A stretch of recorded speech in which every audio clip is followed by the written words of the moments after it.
بن معيد الشعباني عنده من اللاعبين اللي بامكانه يقدموا الاضافه خلال هذه المباراه. كذلك كتجي شمو لقاء وهذه المباراه اللي كانت هي الاولى بين الفريقين. تعطى الانطلاقه ديال المواجهه والكره لفائده فريق الجيش البلدي.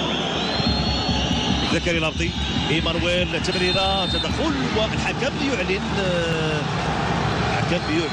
ضربة جزاء كتجي في حدود دقيقه 55. تابعوا من جديد ايمانويل مرر كره لبسات اللاعب والمدافع عادل تعيف.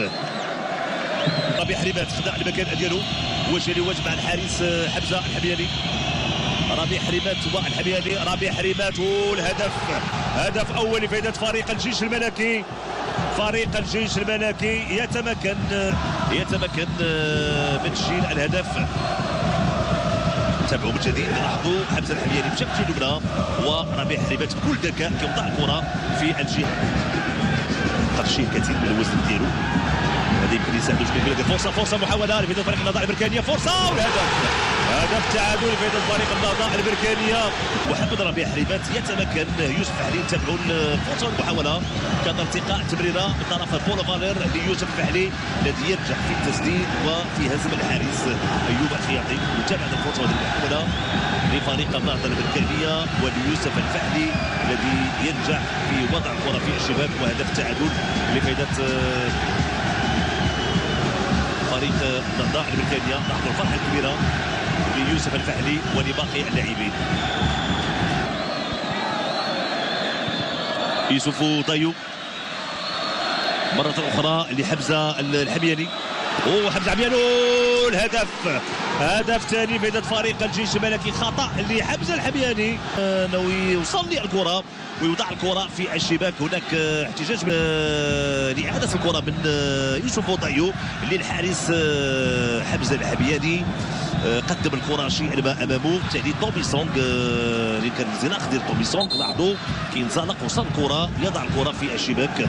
هدف ثاني لفائده فريق الجيش الملكي. تابع مره اخرى تدخل وانزلاق ديال تومي سونغ، وضع الكره في الشباك. الحكم دائما في حديث مع لاعبين الفريق النهضه البركانيه في الوقت اللي كيطلب منهم ان يكون هناك هدوء. سننتظر القرار النهائي في الوقت اللي انطلاقه ديال حمزه المساوي مشى في الجهه اليسرى. فرصه بين فريق النهضه البركانيه، حمزه المساوي يرفع الكره، فرصه، هدف تعادل بين فريق النهضه البركانيه. جبريل وطرا ورقه اللقاء ما ينتهي الا بصفر للحكم، لان لقاء قوي والفريقين عندهم الامكانيات تسجيل توقيع هدف. نتابع جبريل وطرا.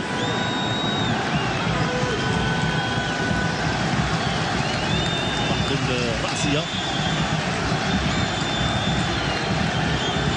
تمريرة كانت ممتازة، خروج حارس الخياطي وجبريل وطرا إذا كان مناسب ينجح في وضع الكرة في الشباك. فرحة كبيرة من يوسف الفحلي كيلعب كرة طويلة تجاه لاعب جبريل وطرا. هدف، قد يكون هدف انتصار وقد يكون هدف التأهل. جبريل وطرا يخطف الاضواء الان في الوقت اللي الحكم المساعد رافع الرايه. الحكم المساعد رافع الرايه ويعلن عن وضعيه تسلل على مهاجم البوركينابي. اكيد بانه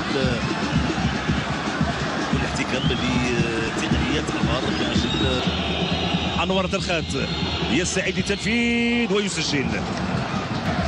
تابعوا من جديد، سدد بقوه ولو ان الحارس حمزه الحمياني مشى في نفس الاتجاه، ولكن لما تكون تسديده قويه تكون صعبه. انور الخات يتمكن من تسجيل. يوسف الفحلي امامه ايوب الخياطي. يوسف الفحلي يسجل بطريقه ممتازه. ضربه ترجيحيه ناجحه لكل فريق. لاحظوا الطريقه باش سجل يوسف الفحلي. هذا كيبين علو الكعب ديال هذا اللاعب السابق لفريق حساسيه اكادير والذي يتالق مع فريق النهضه البركانيه. هو في الذي يغلب على المباراه. زوير مارور يسجل لفريق الجيش الملكي. الطريقه باش يسجل ممتاز زوير مارور،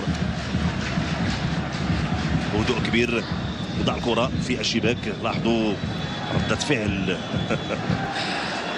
كرة القدم يعني بهذا الشكل وبهذا يعني صغير وكبير لفريق النهضة البركانية. يوسف الزهودي خدع المكان ديالو امامه ايوب الخياطي.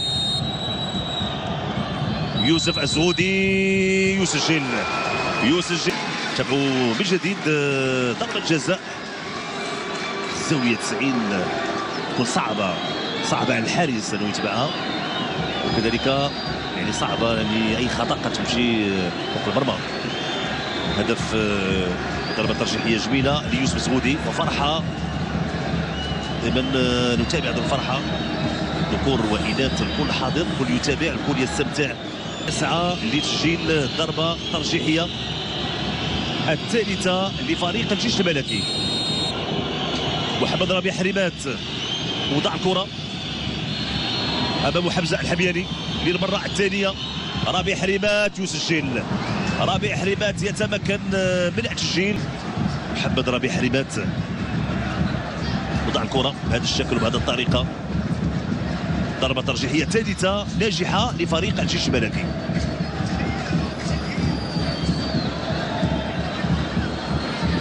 حمزة المساوي وضع الكرة. حمزة المساوي يسدد ويسجل. نفذ ثلاثة ديال ضربات ترجيحية كلها ضربات ناجحة. امين المصواب هو اللي كيمشي الان باش ينفذ الضربه الترجيحيه الرابعه لفريق الجيش الملكي في السلسله الاولى. الحمياني ام الخياطي. امين المصواب وضع الكره. امين المصواب يسجل. امين المصواب ضربه ترجيحيه. تابعوا من جديد طريقه وضع الكره بكل هدوء. امين المصواب يسجل ضربه ترجيحيه الرابعه لفريق الجيش الملكي. ضربه الجزاء الرابعه لفريق النهضه البركانيه.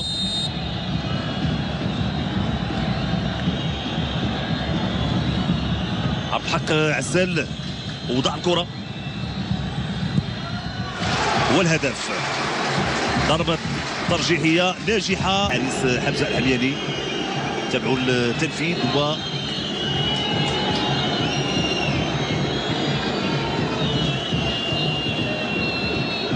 لاحظوا ردود الفعل ديال الجماهير لتنفيذ كل ضربة ترجيحية. حارس حمزة الحمياني. امين زحزوح يسجل. امين زحزوح يسجل ضربة في انتظار الضربة الترجيحية الخامسة النهضة البركانية. والعميد إيسوفو دايو سيكون عليه الثقل الكبير. إيسوفو دايو هو اللي كيتقدم الان للتنفيذ في الوقت اللي كنتابعوا ردة فعل ديال لاعبي فريق الجيش الملكي وجماهير الجيش الملكي. امين زحزوح يسجل وبالتالي كيوضع يوسف دايو وضع الكرة.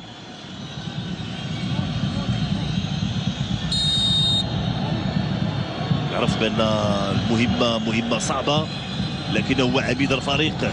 ضربة ترجيحية يستعد للتنفيذ. البوركينابي يوسف دايو أمام أيوب الخياطي.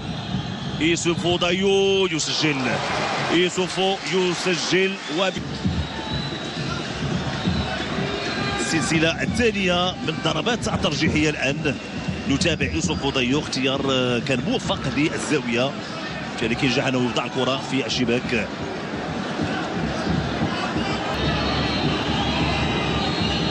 تومي سونغ اوريبوني يستعد للتنفيذ. تومي سونغ يضيع. دبل داخل بقوة. لاحظوا في القائم الذي يتواجد في داخل الشبكة بكل قوة. سدد تومي سونغ يسجل هذه الضربة الترجيحية السادسة لفريق الجيش الملكي. الآن من يضيع سيغادر. عمر العرجون وضع الكرة. يستعيد لتنفيذ هذه الضربة الترجيحية السادسة للنهضة البركانية. يسجل النهضة البركانية.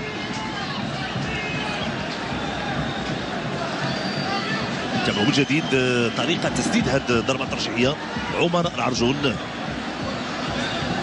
وفرحه كبيره للاعبي فريق النهضه الامريكانيه. لاحظوا حتى لاعبين الجيش الملكي الكل ينتظر من سيضيع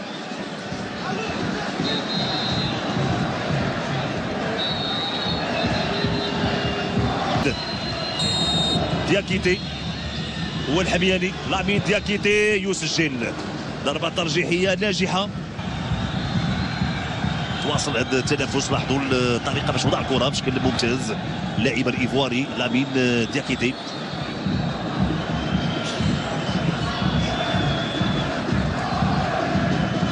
ولكن السعادة للتنفيذ. امين يسجل اثاره وتتواصل التشويق. لاحظوا طريقه وضع الكره بشكل ممتاز.